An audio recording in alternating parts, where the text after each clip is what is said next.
मे 5 तारिख उत्कलमणि गोपबंधु दासଙ୍କ सहयोगी जगबंधु सिंह 150तम जन्मवार्षिकी सोमवार यूथ हॉस्टल रे पालित हो जायछि। कवि शिवसुंदर मिश्र सेथिरे अध्यक्षता करथिले। छत्रपुर विज्ञान महाविद्यालय प्राक्तन अध्यक्ष डॉक्टर सौभाग्य कुमार साहू, जगबंधु स्मृति ट्रस्ट अध्यक्ष सुजाता सिंह, पुरी आईनजीवी संघ सभापति प्रेमानंद महांती, समाजसेवी चक्रधर महापात्र एवं कला निर्देशक प्रदीप राय सेथिरे अतिथि भाबे जोग देथिले। सेमाने कहिले उत्कलमणि पंडित गोपबंधु दासଙ୍କ आदर्श रे अनुप्राणित होई जगबंधु सिंह उत्सर्गीकृत भावे समाज सेवा करथिले। तांको साहित्य कृति अन्यमानक पई उदाहरण सृष्टि करछि। युव और छात्र समाज तांको आदर्श रे अनुप्राणित हेबाकू अतिथि माने परामर्श दैछन्ति। वरिष्ठ आईनजीवी पुष्कर महापात्र, डॉक्टर नृसिंह चरण साहू, कवि विपिन बिहारी दलाई, कवि सदाशिव मिश्र, पौर्णमासी देवी प्रमुख आलोचना रे अंशग्रहण करथिले। स्मृति समिति संपादक अनम चंद्र साहू परिचालना करथिले। सर्वशेष रे कृष्णा महापात्र धन्यवाद अर्पण करथिले।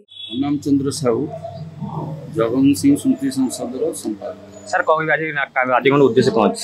जगन सिंह आज पवित्र नीलाद्रि महोदय अवसर में देहावसान घटी। सी जड़े सुयोग्य उत्कल माटीर सुयोग्य संतान थिले, जे कि जीवन काल रे आईन व्यवसाय सहित गवेषणा प्रबंध लेखन उत्कल सम्मिलन समस्त कार्यक्रम उत्सर्गीकृत थिला। उत्कलमणि और उत्कल गौरवंकर से बाँ तो डाण तो कहले अत्युक्ति हेब ना। जहाँ पृष्ठपोषक उत्कल सम्मिलन और ओडिशार सामाजिक तत्कालीन सामाजिक जनजीवन में बहुत समाज सेवा से कर जड़े आईनजीवी भाव प्रथम ओडिया वकिल पुरी बार एसोसिएशन जे कि उत्कल गौरवंकर जूनियर भाव कार्यक्रम आरंभ करथिले।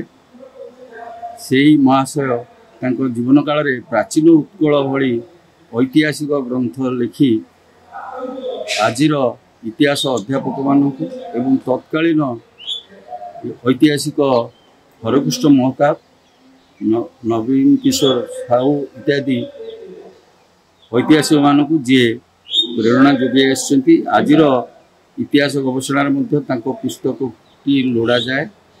से भली ज्योतिषार्णव भली ज्योतिष पुस्तक जहाँकि संस्कृत से नवाखरी ओडिया अनुवाद करी ज्योतिष शास्त्र संबंध में एक विराट ग्रंथ रचना करी ज्योतिष शास्त्र को सामूहिक विद्वान मानक निकट में पहुँचाइबार प्रेरणा जोगाई आछन्ति। तत्सहित तत्कालीन समाज रे स्वाधीनोत्तर भारतवर्षर बा ओडिशार नारी जाति अभ्युत्थान गृहलक्ष्मी भली एक पुस्तक रचना करी नारी मान प्रेरणा जोगाई आसथिले। आज कार्यक्रम में से छात्र छात्री मान जो माने कि उत्तर पीढ़ी हिसाब से आमर समाज रे तांकर जीवन काल आरंभ करेंगे।